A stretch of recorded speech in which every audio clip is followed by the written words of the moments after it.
Hello everybody, this is Danny from Deep South Homestead again. We showed you in the last video, we showed you jack studs, liners, tees, corners, stuff like that. We talked about headers, but we didn't actually build them in that one. This video is about headers and how they work, what kind of headers you can use on what walls, that kind of stuff. Before you hear, I have a header. This is what's called a header. This goes over a bathroom window. Now it can go over any window, but this just happens to go over our bathroom window. We have a 2-foot bathroom window going in. It's 2 feet wide. When you do a 2-foot wide window, you want to add, well, first of all, you want to know what size your windows are. Are they exact sizes or are they undersized? The windows we're using are undersized, which means if I have a 24-inch window, I have to have a 24-inch opening in order to have a little bit of space around it for shimming or foaming or whatever. So, because I'm using undersized windows, I'm going to add 3 inches to this header, which will make this, instead of being 24 inches, it will make it 27 inches. Now, the reason I do that is because we're going to go back now to the jack stud or the liner stud. This stud stands up on the wall. We cut these at 81 inches.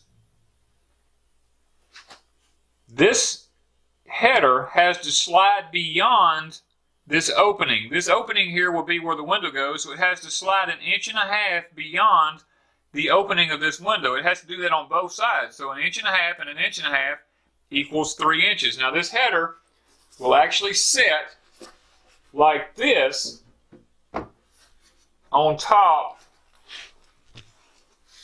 of the jack stud.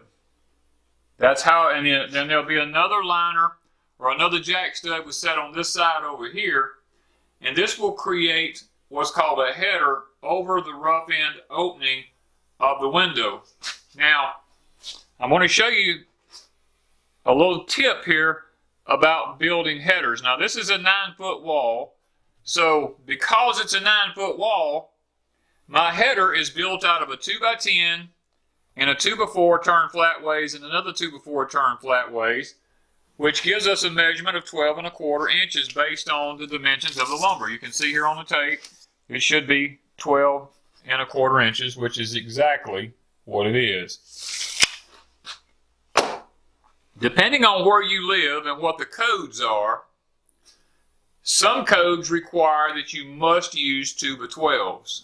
Now, on a 2x12 on a 9-foot ceiling is not a problem. You can still put the 2x4 on the bottom, 2x4 on top, and you still do not get in the way of your top plates.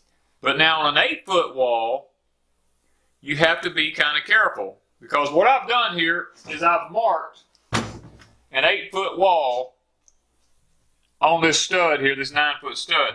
Now an 8-foot pre-cut stud is 92 5/8 of an inch. You put your liners in, which have to be 81 inches for doors, and you always want to match the doors to your windows. That leaves 11 5/8 of an inch. A 2x12 is dimensionally supposed to be 11¼ inches. So a lot of contractors, rather than cut an 81-inch jack stud, will cut an 81½ inch, and then they'll just stick 2 2x12s in between the jack stud and the top plate on the house. I don't do that. I would rather build up my header, because I just don't want 2 pieces of lumber stuck side by side without a 2x4 or something on top and bottom of it, because you have a void underneath it's what happens. Because when you put 2 of them together, you have this hole right here.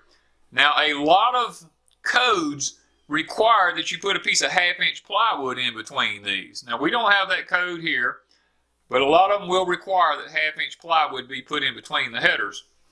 Now, if this had been actual 8-foot walls that we were putting up, instead of me putting a 2x4, a 2x10, and a 2x4, I would have put a 2x4, a 2x10, and a 1x4. because a 1x4 is exactly half the distance of a 2x4 in thickness. And you can see if I sit this up on here, the mark that I made here, which is 92 5/8, is exactly half the distance of the thickness of this 2x4. Which means I can still use my 81-inch jack studs or liner studs and still use my headers built up the way I built them. So, headers are very simple to build. You simply cut the dimensions of the 2x4s the same exact dimensions of the header. You always want to add, whatever your rough end opening is on a header, you always want to add 3 inches to the length of the header and your plates on top of your 2x4s for your headers here, or 1x4s, or whichever it is that you use. And that's to take care of the jack studs and the liner studs on it.